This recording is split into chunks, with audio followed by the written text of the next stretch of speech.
Hey guys, it's Caden. Welcome to another Autism Digest interview, where today we have a really amazing guest. She's coming to us from Venice, Italy, I believe. She's in town for a film festival with a film she actually helped to coach. She's an acting coach, the founder of the Miracle Project, which helps neurodiverse actors and creators be given the platform to showcase their works. She was subject of the award-winning HBO documentary, Autism, the musical. She is Elaine Hall. Thanks for coming on, Elaine. Oh, Caden, thank you so much. And thanks for that lovely introduction. Yeah, great to be here. Great to be here with you. Of course, it's great to have you. Now, Thank you. my first question for you is, for those that may not know the name Elaine Hall, do you mind telling us your story in your own words? Yes, I would love to. I adopted my son from and I learned that he was diagnosed with autism at age 2, and I found that that traditional behavioral therapies did not work for him. And I'm a creative, I'm a movement theater person. So I thought, let's use creativity to join with him. And that's what I did. I used music, movement, creativity, and I joined his autistic world. Everybody else was trying to get me to push him into a neurotypical world, and it didn't feel right for me. It didn't feel right for him. So I really joined his world, and we would flap around the room together and be birds. We would be creative together. And from that, he chose to enter more and more of the neurotypical world, but still on his terms. From that, I've been working in the TV and film business as an acting coach for many years. And but when my son came to me, I didn't want to go back into that field at that time.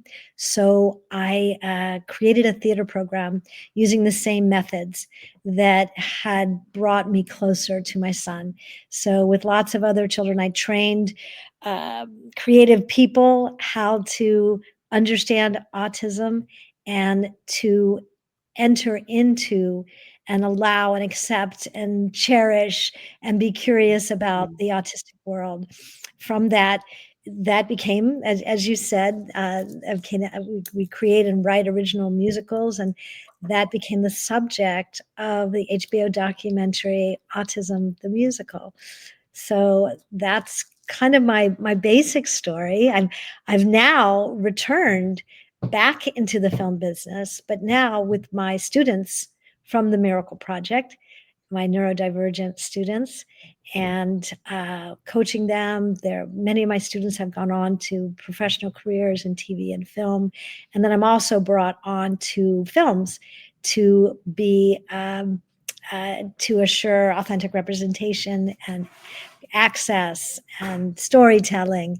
And we're now writing our own projects that are in pre-development for TV and film.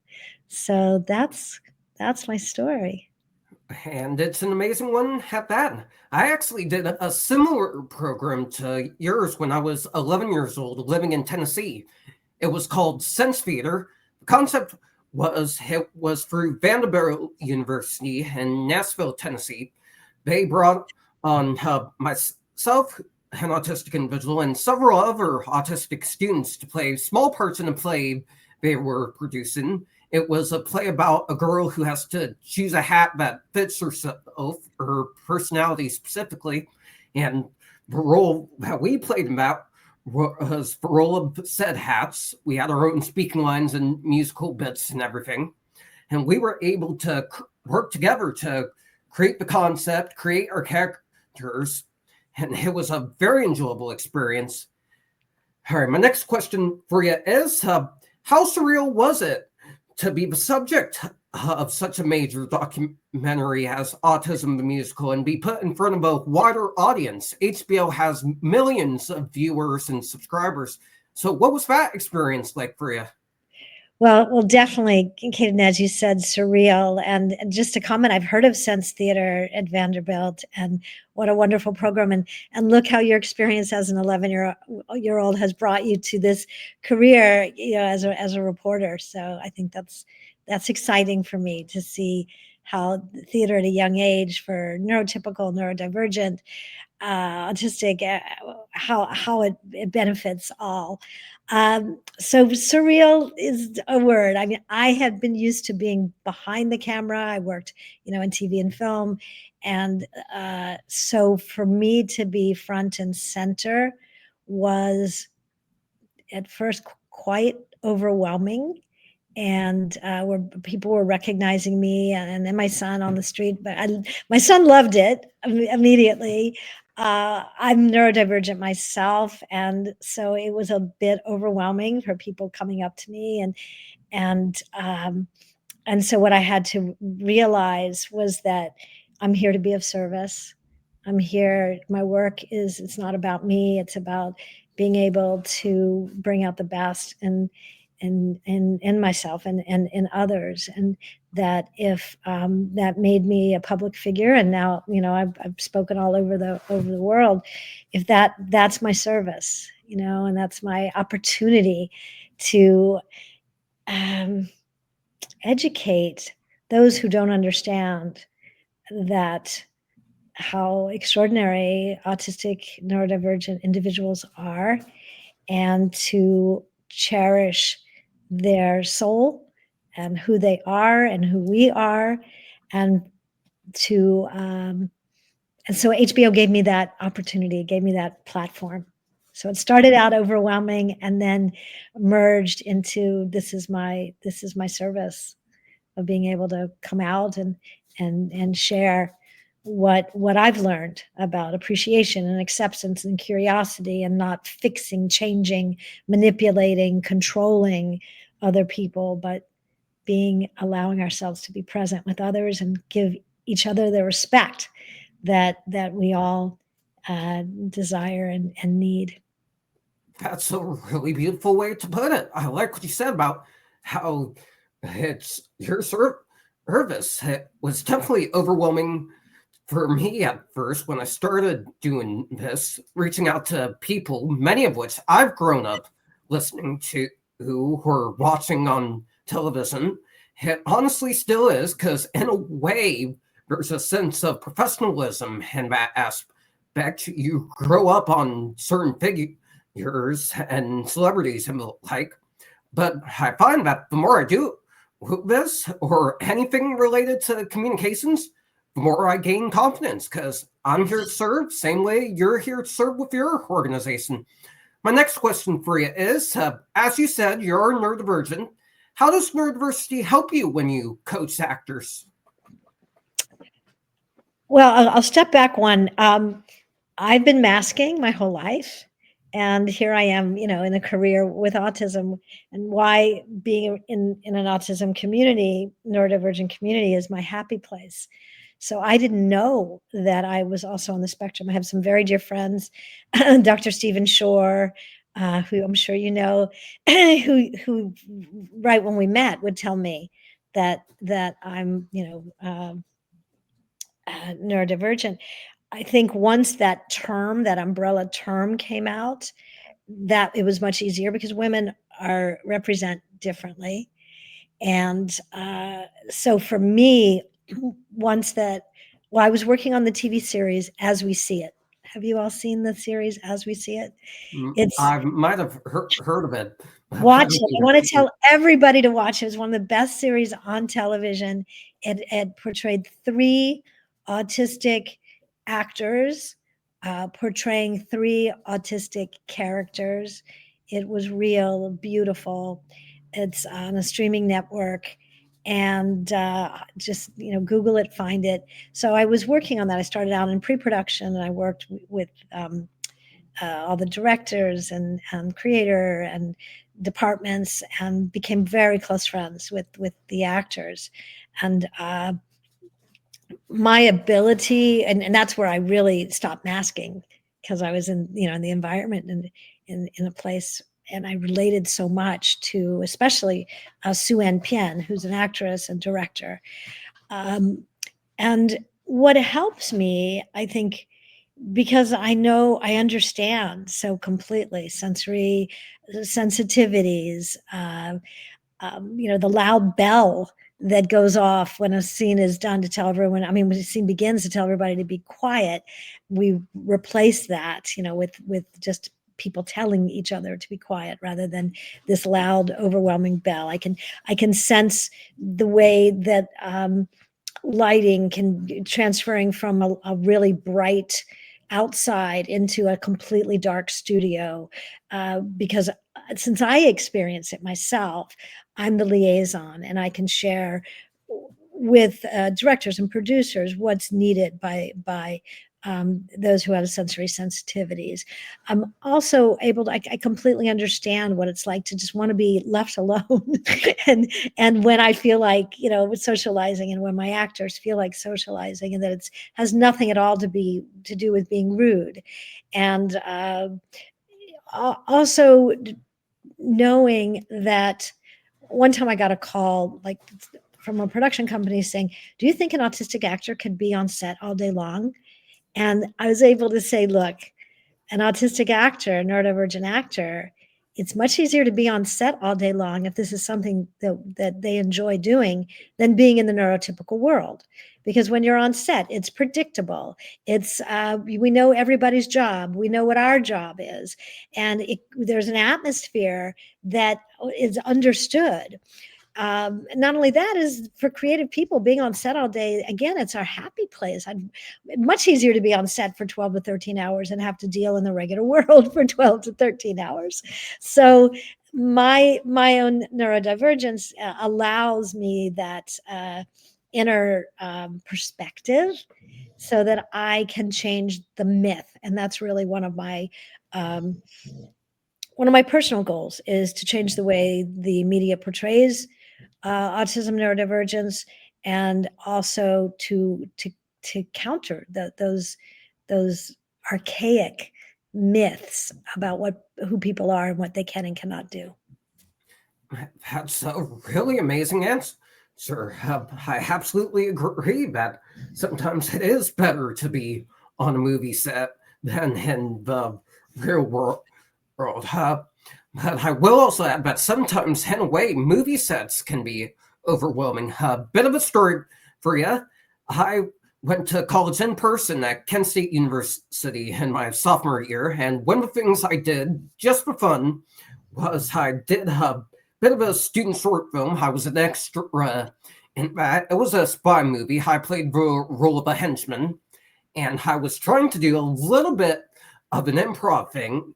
And you weren't supposed to speak as an extra, so I tried to do a subtle laugh at the end after I got into position. But the director would honestly get on me about that. At some point, things got so tense, I ended up melting down over it. I almost wanted to quit the movie. It was the last day of shooting on that particular day. They took a 5-minute break for me to calm down, which I deeply admire him for, and it ended up being an enjoyable experience for me again.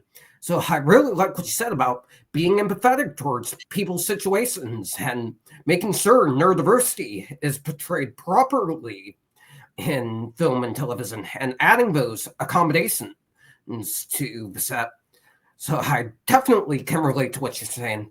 My next question for you is, what's your advice to anyone, neurodivergent or not, that wants to be an actor or acting coach? Well, first of all, just to piggyback on what you explained, I'm sorry that you had to go through that, and I'm also encouraged that the director gave you the time to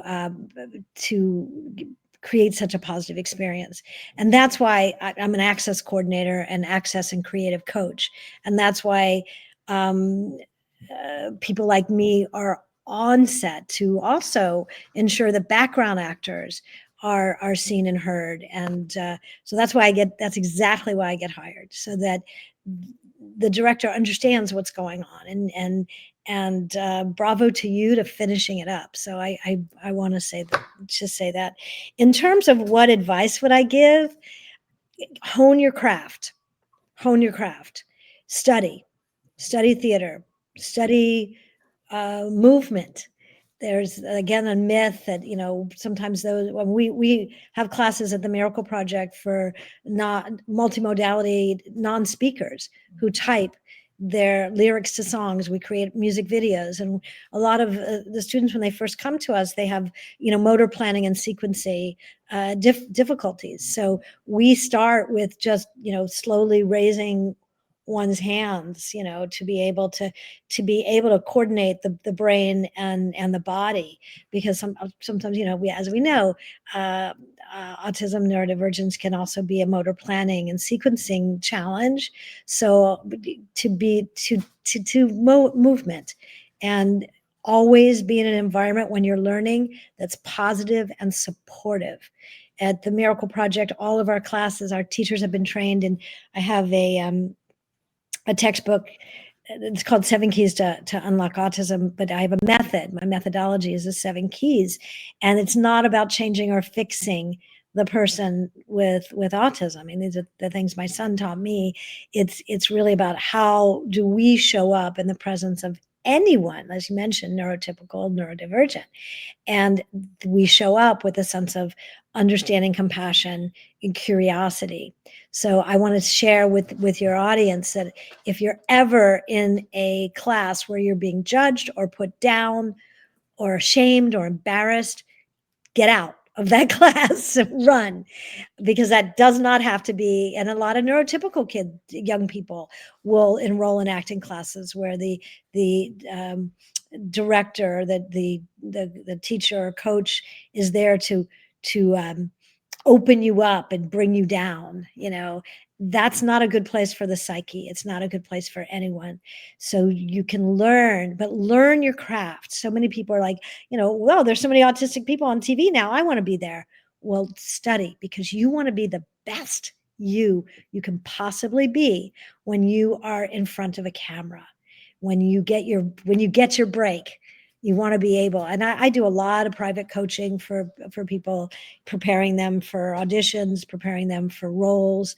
The Miracle Project has a class called I Can Do That, which beginner, intermediate, and advanced classes online on Zoom. So you can learn all about the entertainment business. You can learn, so many of the different things that I'm sharing. If there isn't something in your hometown, or Caden, like what you said, the sense theater. So theaters that are understanding, and we have all of our classes are both neurodivergent and neurotypical. So we are truly neurodiverse. It's not like this is a class for disabled people. No, we don't do that, because everyone learns from each other.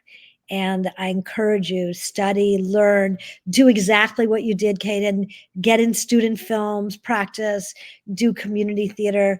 Sometimes, in neurotypical theater, they'll put the autistic or neurodivergent person in like a small role. Well, then create your own theater and make sure that you've got some big roles so that you can do your best. And the Miracle Project is open to everyone. We have people come from all over the country for our summer camp and theater and film camp. So that's another great way. And learn your craft, practice in front of a television, practice in front of a mirror, read scripts, look on TV, look in film, and say, I could do that. That's how we came up with the idea for the class, calling it I Can Do That. That's a really amazing answer, Elaine. And thank you so much I'm glad my story felt encouraging to you. I will add, if we can get services like yours to the universities that work on student films, to be fair, this was a student film, so they didn't have much of a budget yet for big production, and they technically had a class deadline because those assignments were graded. And so looking back at it, the tension between me and the director was understandable, extremely understandable. But I think if schools can provide acting coaches or services like yours to universities that specialize in film or television or making student films, we would probably never have those types of problems again. Because a lot of college students are neurodiverse. They get involved in those films too. It can definitely be overwhelming for them. Yes. So I think what we need are your services in colleges all across the country. My last question for you is, before we wrap up, you probably can't say much about the projects you're working on, but what does the future hold for you? Well, the future is bright, and thank you, Kaden. I do have the Miracle Project. We had it at Brown University, and there's different universities around the country that have brought me in for trainings. I've worked at UCLA, USC, given presentations at NYU. So I agree that, and I'm available to do trainings and workshops in universities. So I agree with you 100% that is needed. And so the future is bright. I have, I train, I've been all over the world doing the 7 Keys. My memoir, Now I See the Moon, is being looked at to develop into a limited series. And so everyone go read the book, because that'll up the what is it, the whatever the words are. There are things in it that are dated, because I wrote it before I knew I was neurodivergent. So I wrote it over 10 years ago, and um, but there, we're in development for that. We're in development for a pre-development for another TV series that's loosely based on the Miracle Project. I speak in conferences all over the world, so I'm available as a speaker. And as you mentioned, I'm going to be in. I was invited to the Venice Film Festival in Italy for the premiere of the movie Bugonia, and I'm not allowed to say anything more than that, because it's going to premiere on next Thursday.